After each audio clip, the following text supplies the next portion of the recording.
히브리서 6장 13절부터 20절입니다. 하나님이 아브라함에게 약속하실 때에 가리켜 맹세할 자가 자기보다 더 큰 이가 없으므로 자기를 가리켜 맹세하여 이르시되 내가 반드시 너에게 복주고 복주며 너를 번성케 하고 번성하게 하리라 하셨더니 그가 이같이 오래 참아 약속을 받았느니라. 사람들은 자기보다 더 큰 자를 가리켜 맹세하나니 맹세는 그들이 다투는 모든 일의 최후 확정이니라. 하나님은 약속을 기업으로 받는 자들에게 그 뜻이 변하지 아니함을 충분히 나타내시려고 그 일의 맹세로 보증하셨나니 이는 하나님이 거짓말을 하실 수 없는 이 두 가지 변하지 못할 사실로 말미암아 앞에 있는 소망을 얻으려고 피난처를 찾은 우리에게 큰 안위를 받게 하려 하심이라. 우리가 이 소망을 가지고 있는 것은 영혼의 닷 같아서 든든하고 견고하여 회장 안에 들어가나니 그리 앞서 가신 예수께서 멜기세덱의 반차를 따라 영원히 대제사장이 되어 우리를 위하여 들어가셨느니라. 아멘. 아멘. 오늘 저는 말씀을 준비하면서 특별하잖아요. 다니엘 특별 기도회. 오늘 좀 하나님이 주시는 축복과 그 약속들을 좀 선포하고 나누고 싶은 그 마음 때문에 오늘 좀 말씀을 준비했습니다. 어떤 사람들은 이야기할 때 이 말씀은 너무 기복적인 신앙의 그 메시지가 아닌가라고 이야기하는 사람도 있을지 모르겠습니다. 저는 기복도 중요합니다. 그리고 기복이어도 상관없습니다. 왜 그러냐면 하나님이 약속하신 그 은혜들이 있기에, 우리에게 약속하셨기에 저는 이 말씀이 기복이 아니라 하나님의 사람들에겐 축복이고 특권이고 은혜요 감사인 줄 확실히 믿습니다. 우리가 하는 약속 중에는 희미한 약속이 있고 확실한 약속이 있습니다. 그냥 그럭저럭 대충 거시기 하는 약속이 있고요, 분명한 약속이 우리에게 있습니다. 이 약속을 믿어야 하는 믿기 어려운 약속이 있고요, 믿을 수 있는 약속이 있습니다. 사람의 약속은 희미하고 불분명하고 믿기 어려운 것들이 있을 수 있지만 하나님의 약속은 확실하고 분명하고 정확하다는 것입니다. 오늘 본문은 하나님의 약속이 얼마나 정확하고 확실한지를 우리에게 말씀하여 주고 있는 메시지인 것입니다. 창세기 12장에 보면 하나님께서 아브라함에게 주신 약속의 말씀이 있습니다. 그리고 22장에도 약속이 기록되어 있습니다. 그런데 하나님이 약속하신 그 약속들은 단 한 번도 어김없이 그대로 성취되었다는 것입니다. 그 약속의 중심의 내용은 아브라함에게 복을 주어 번성케 하겠다라고 하는 약속인 것입니다. 오늘 본문 14절에 보면 내가 반드시 너를 복주고 복주며 너를 번성케 하고 번성케 하리라 약속하십니다. 복주고 복주며 번성케 하고 번성케 하리라는 반복적인 약속이야말로 하나님의 약속이 얼마나 신실하고 확실한가를 설명하여 주고 있는 것입니다. 이 번성이라는 세 가지의 의미를 가지고 있는 단어입니다. 첫째는 생물학적 번성입니다. 닭장에 닭들이 불어나는 것, 외양간에 소떼가 불어나고 돼지 새끼들이 돼지들이 불어나고 나무가 뿌리를 내려 30배, 60배, 100배의 열매를 맺는 것, 그리고 가정의 아들과 딸, 그 시족들이 불어나는 것, 이것이 생물학적 번성입니다. 둘째는 경제적 번성입니다. 재산이 증식되는 것, 살림 규모가 커지고 수입이 늘어나는 것, 이것이 경제적인 번성인 것입니다. 셋째는 영적 번성입니다. 믿음이 자라고 기쁨과 감사가 넘치고 주님을 섬기는 일이 행복하고 사모하는 마음이 더욱 깊어지는 것, 이것이 영적인 번성인 것입니다. 아브라함과 이삭과 야곱이 받은 번성의 복은 창세기의 말씀에 기록되어져 있습니다. 그리고 자손이 번성하고 경제가 번성했고 믿음이 그들은 번성하였던 것입니다. 하나님께서 아브라함에게 주신 번성의 약속의 말씀을 묵상하면, 첫째는 하나님의 약속은, 그 약속은 확실성이 있다는 것입니다.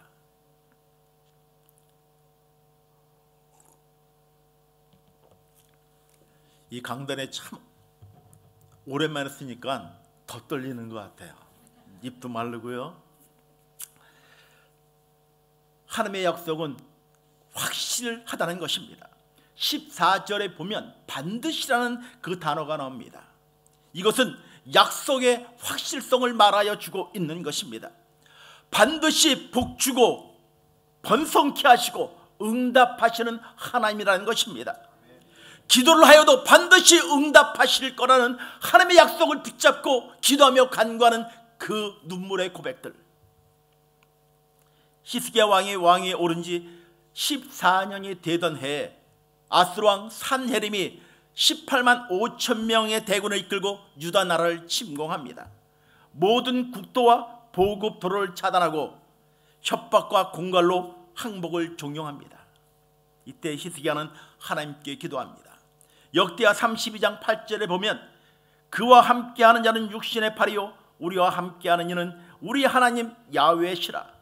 반드시 우리를 도우시고 우리를 대신하여 싸울 것이라고 그는 눈물로 기도한다는 것입니다.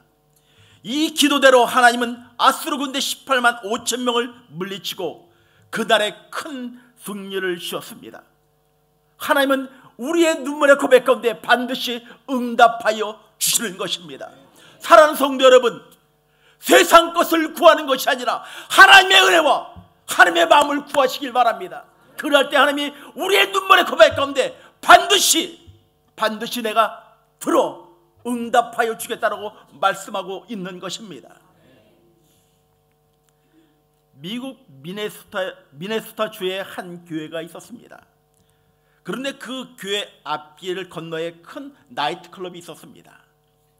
교회 입장에서는 모양새도 그렇고 밤이 되면 교회 앞에 술을 마시고 춤추러 오는 사람들, 그 사람들로 인하여 이게 불편한 것이었습니다. 문제를 해결하기 위하여 교회에서 기도하기 시작했습니다. 주님, 저 나이트클럽이 망하여 여기를 떠나게 하여 주십시오라고 그렇게 기도하기 시작하였습니다. 그런데 그런 기도를 드린 지 몇 달 후에 그 나이트클럽에 불이 나서 그 나이트클럽이 없어지게 되었습니다.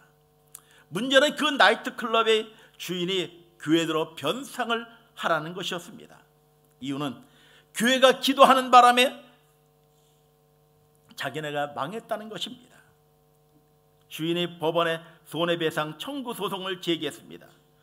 사건의 심리를 위해 판사가 양측을 불렀습니다. 교회 대표에게 물었습니다.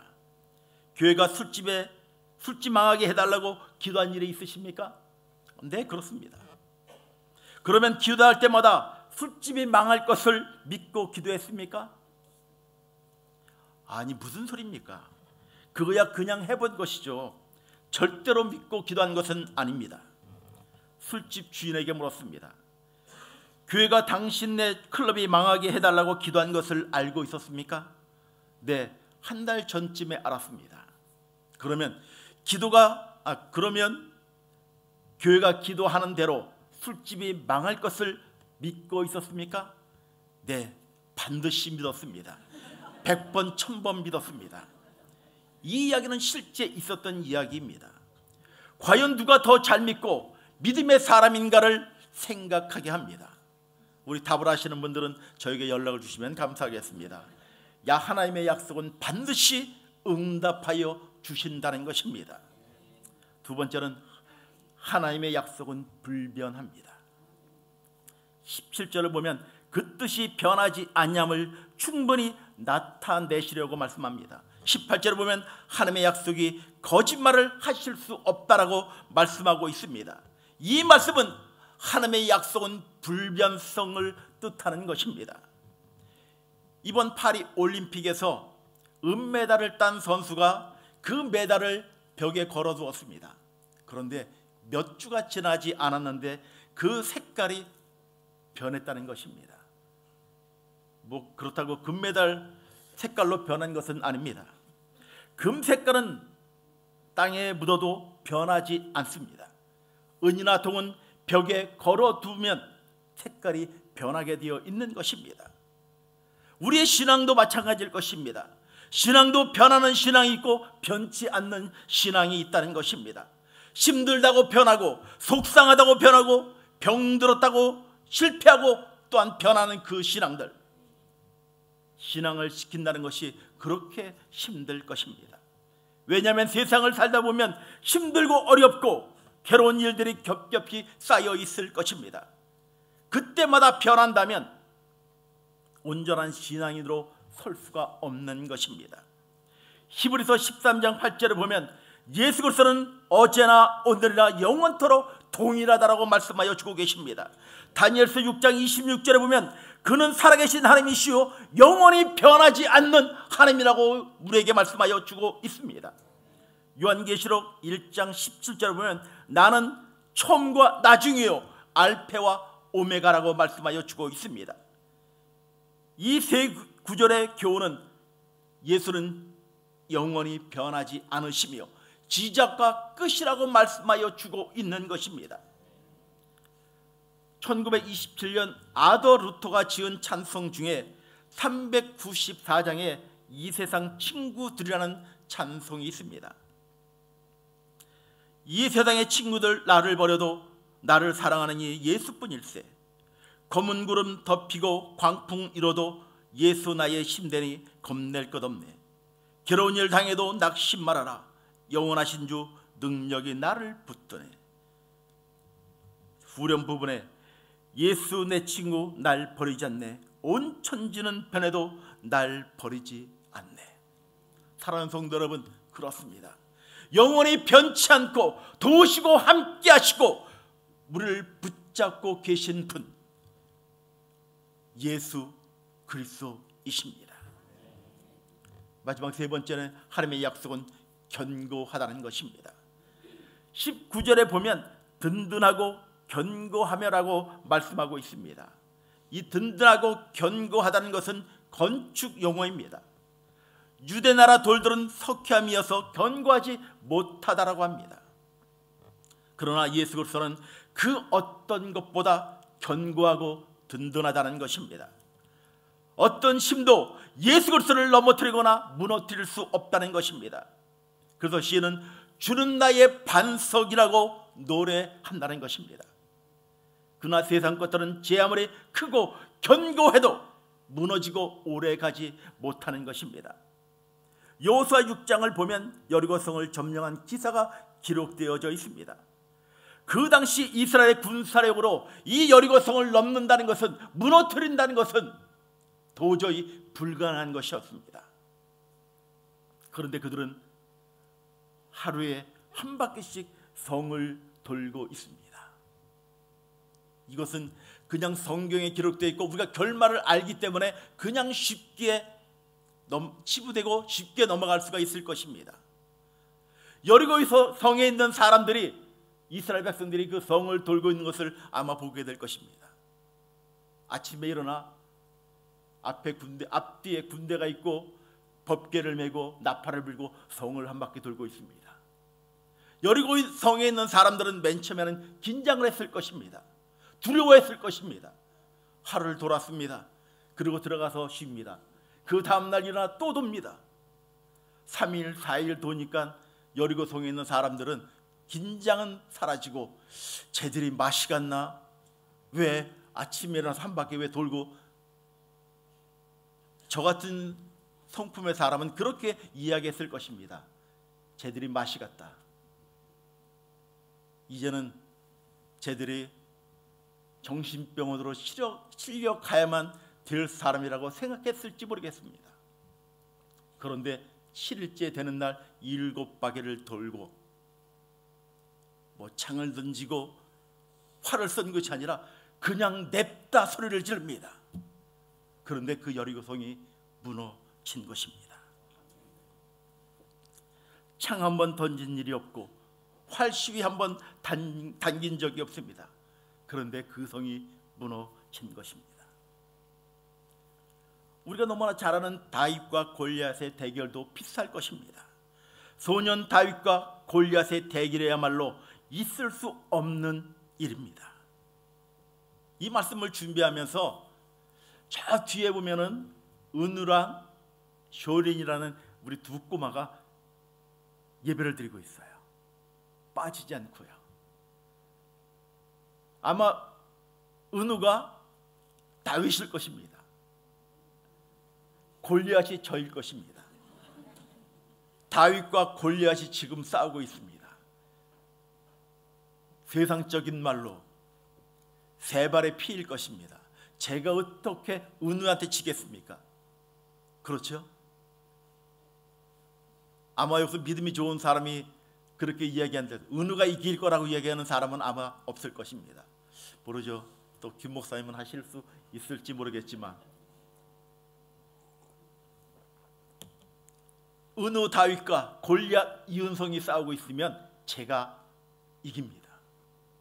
이 싸움은 게임이 되지 않는 싸움인 것입니다. 키나 몸무게나 가지고 있는 무기 등 그 어떤 것도 비교가 될 수 없는 것입니다. 결과는 다윗의 승리였습니다. 이긴 정도가 아닌 것입니다. 이기고 남았던 것입니다. 사무엘상 17장 40절에 보면 소년 다윗이 돌멩이 5개를 골라 주머니에 집어넣습니다. 그리고 그 가운데 하나를 골라 물매에 넣어 던졌던 것입니다. 사무엘상 17장 49절에 보면 그 돌이 골리앗의 이마에 박혔다라고 말하여 주고 있습니다. 그렇다고 제 이마를 보지 마시기 바랍니다. 소년이 던진 돌이 투구를 뚫고 이마에 박혔던 것입니다. 이것은 다윗의 승리가 아니라 하나님의 능력의 승리였던 것입니다. 사무엘상 17장 45절에 내가 모욕하는 이스라엘 군대의 하나님의 이름으로 내게 가노라. 46절에 이스라엘에 하나님이 계신 줄을 알게 하겠고 47절에 전쟁은 야훼께 속한 것인즉 그가 너희를 우리 손에 붙이시리라. 이것이 곧 다윗의 신앙이었고 믿음으로 골리앗을 이긴 것입니다. 나를 막고 있는 것이 무엇입니까? 하나님을 바라보지 못하게 하는 것이 무엇입니까?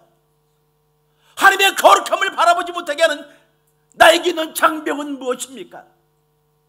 믿음의 물맷돌을 던지시길 바랍니다. 그럴 때 하나님이 그 모든 것들을 파쇄하며 능력으로 우리 삶 가운데 역사하여 주실 것입니다. 약하다고 겁낼 것 없습니다. 또 강하다고 교만할 것 없습니다.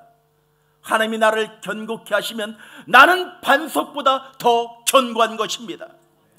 그런 일은 없겠지만 만약 하나님이 나를 버리시면 그 후로 나는 썩은 나무 토막처럼 무너지고 쓰러지게 될 것입니다. 성경 속에는 하나님의 은혜로 번성된 사람들의 이야기가 가득 채워져 있습니다. 아브라함, 이삭, 야곱, 다윗 등 모두가 하나님의 번성케 해준 사람들이었습니다. 저는 한 사람의 예를 들고 싶습니다. 그는 이삭입니다. 본래 이삭은 성품이 부드럽고 착한 사람이었고 절대 순종의 사람이었습니다. 창세기 26장에 보면 그랄 지방에 살던 이삭이 우물을 판 이야기가 기록되어 있습니다. 이삭이 농사가 잘 되고 성공하자 동네 사람들이 시기하여 이삭이 판 우물을 빼앗아 버렸습니다. 이삭은 두말 없이 옮겨가 다시 우물을 팠습니다. 물이 솟아났습니다. 그러자 동네 사람들이 덤벼들어 빼앗고 행패를 벌였습니다.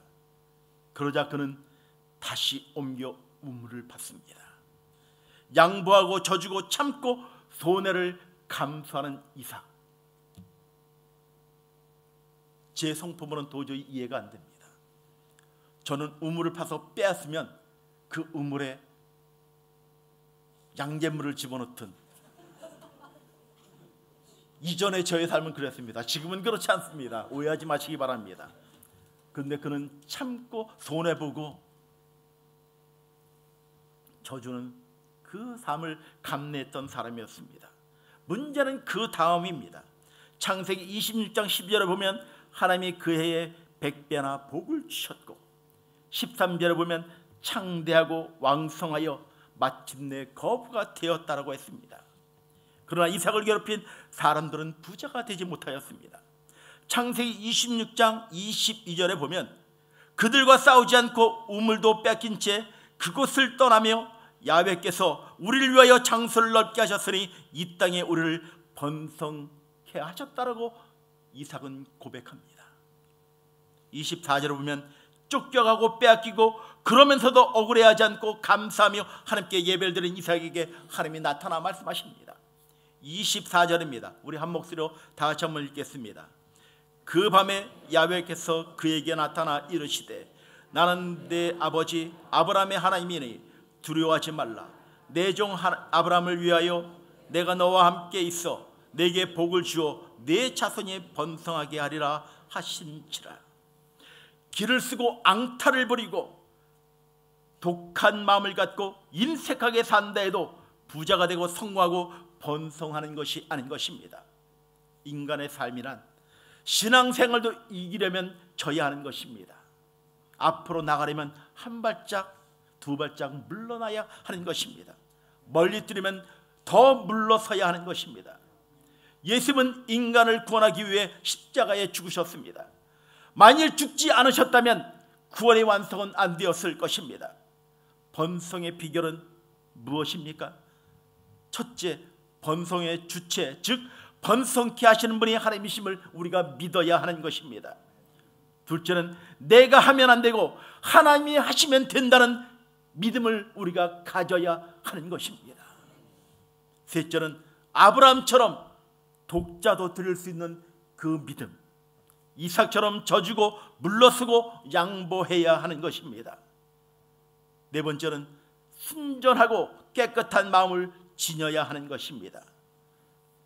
모든 사람들은 번성하기를 원할 것입니다. 그것이 우리의 소원이고 기대일 것입니다. 사랑하는 성도 여러분, 모두가 영적으로 육적으로 경제적으로 번성하기를 주의 이름으로 간절히 축원을 드립니다. 반드시 번성케 하리라 말씀하시는 주님의 약속이 우리 성도님들의 심령과 삶 속에서 구체적으로 성취되기를 주의 이름으로 간절히 축원을 드립니다. 반드시 번성하리라, 반드시 번성케 하리라. 이것이 우리를 향한 하나님의 확실한 언약의 약속인 것입니다. 찬송 중에 이런 찬송이 있습니다. 반드시 내가 너를 축복하리라, 반드시 내가 너를 들었으리라. 천지는 변해도 나의 약속은 영원히 변치 않으리. 두려워 말라, 강하고 담대하라. 낙심하며 실망치 말라, 낙심하며 실망치 말라, 실망치 말라. 내 소원 이루는 날 속히 오르니 내게 영광 돌리리. 내 소원 이루는 날 속히 오르니 내게 영광 돌리리. 사랑하는 성도 여러분, 우리가 세상을 바라보지 않기를 원합니다. 나를 맡고 있는 그 문제를 바라보지 않기를 원합니다. 지금까지 나의 삶 가운데 함께 하시며 역사하셨던 그 하나님을 바라보시길 바랍니다. 오늘 말씀 가운데 하나님이 그렇게 말씀하십니다. 반드시 내가 너를 들었으리라. 내가 반드시 너를 번성케 하리라마 우리에게 약속을 주고 계십니다. 그 약속을 붙잡고 나아가시길 바랍니다. 하나님, 오늘 말씀 가운데 약속하지 않았습니까? 나를 번성케 하겠다고 말씀하지 않았습니까? 하나님, 나를 붙잡아 주십시오. 나의 삶 가운데 역사하여 주십시오. 하나님의 영광에 쓰임받기를 원합니다. 하나님, 도와주십시오. 역사하여 주십시오라는 그 눈물의 고백이 우리의 삶의 고백이요, 눈물의 고백이 되길 주의 이름으로 간절히 축원을 드립니다.